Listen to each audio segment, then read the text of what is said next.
बोल खेतेश्वर भगवान की।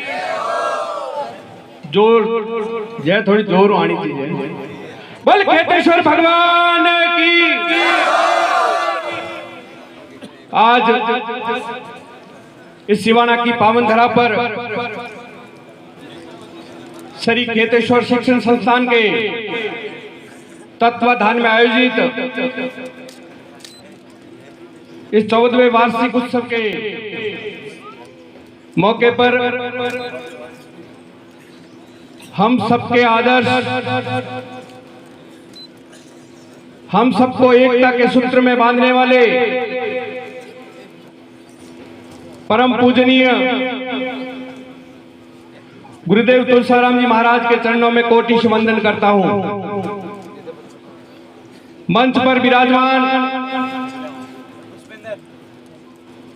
शिक्षा के क्षेत्र में हो, चाहे राजनीति के क्षेत्र में हो, अलख जगाने वाले हम सबके आदर्श परम पूज्य महामंडलेश्वर निर्मलदास जी महाराज के चरणों में कोटि वंदन। शिक्षा सारथी और युवाओं के प्रेरणा स्रोत डॉक्टर ध्यानाराम जी वेदांताचार्य जी, आपके चरणों में भी कोटि वंदन। मंच पर विराजमान हमारे पूर्व एडिशनल एसपी आदरणीय पहाड़ सिंह जी, आदरणीय डॉक्टर साहब, जज साहब नक सिंह जी, और इस हॉस्टल के अध्यक्ष सम्मानीय खेल सिंह जी मवड़ी, विराजमान समस्त ट्रस्टीगण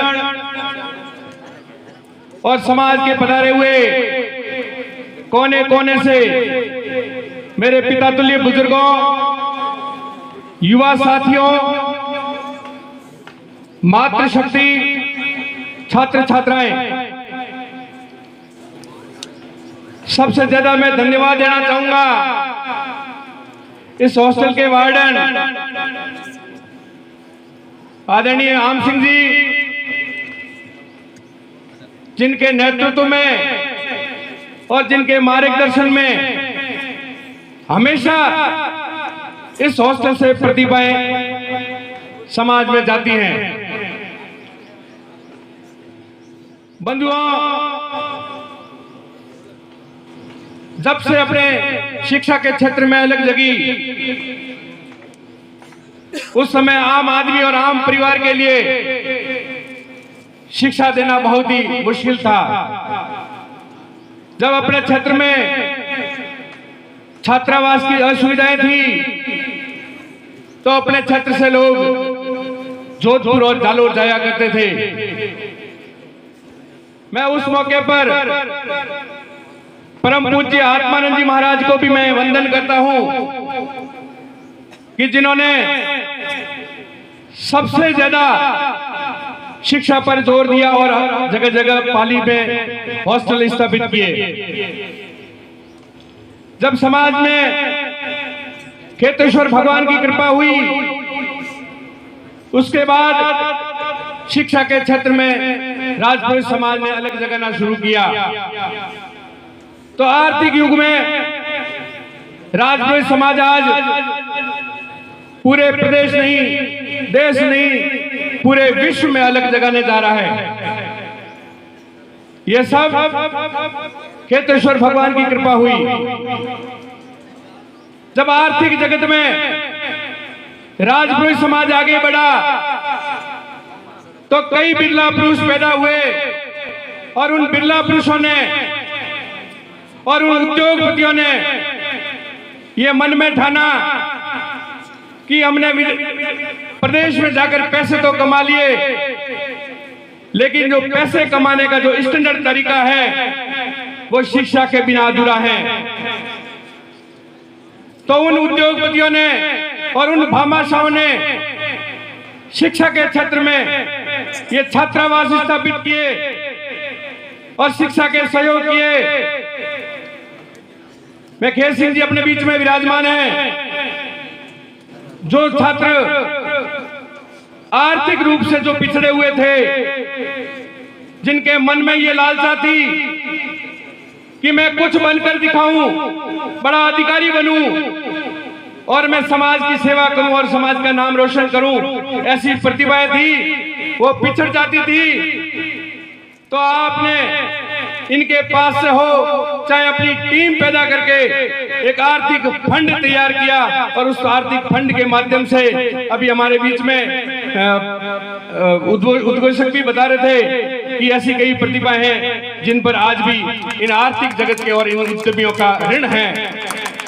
मैं उनको धन्यवाद देता हूं और जो भी यहाँ समाज बंधु पधारे हैं और जिनका भी इस छात्रावास में और चाहे यहाँ हो, चाहे बालोतरा हो, चाहे जोधपुर हो, चाहे जालोर हो, राजस्थान में चाहे जयपुर हो, कहीं पे भी जिन्होंने आर्थिक सहयोग दिया है, मैं निश्चित तौर पे हम लोग और समाज का जो छात्र वर्ग है, जो शिक्षा वर्ग है, वो आपका हमेशा हमेशा ऋणी रहेगा। इसीलिए जो शिक्षा में दान करता है वो दान एक नहीं 7 पीढ़ी तक उगता है। इसीलिए सबसे बड़ा दान कोई है तो वो विद्यादान है, और शिक्षा के क्षेत्र में जो आर्थिक रूप से जो मदद करता है वो सबसे बड़ा दान है। इसलिए बंधुओं, अभी डॉक्टर साहब कह रहे थे कि पॉलिटिक्स भी आवश्यकता है, क्योंकि मैं पॉलिटिकल क्षेत्र से भी हूं। बाप जी की कृपा से हम लोग जो भी 10-20 लोग अलग अलग पार्टियों से राजनीति करते हैं, वो आप लोगों के आशीर्वाद से और आप लोगों के सहयोग से हैं।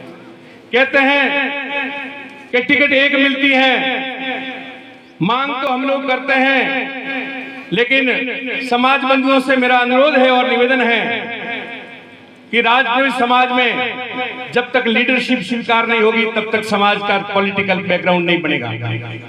इसीलिए जो भी बंधु अपना पॉलिटिक्स करता है, सबसे ज्यादा तो अपने लोगों में सुनने की क्षमता चाहिए। जो श्रोता बनेगा वो निश्चित तौर पे राजनीति में विकास करेगा।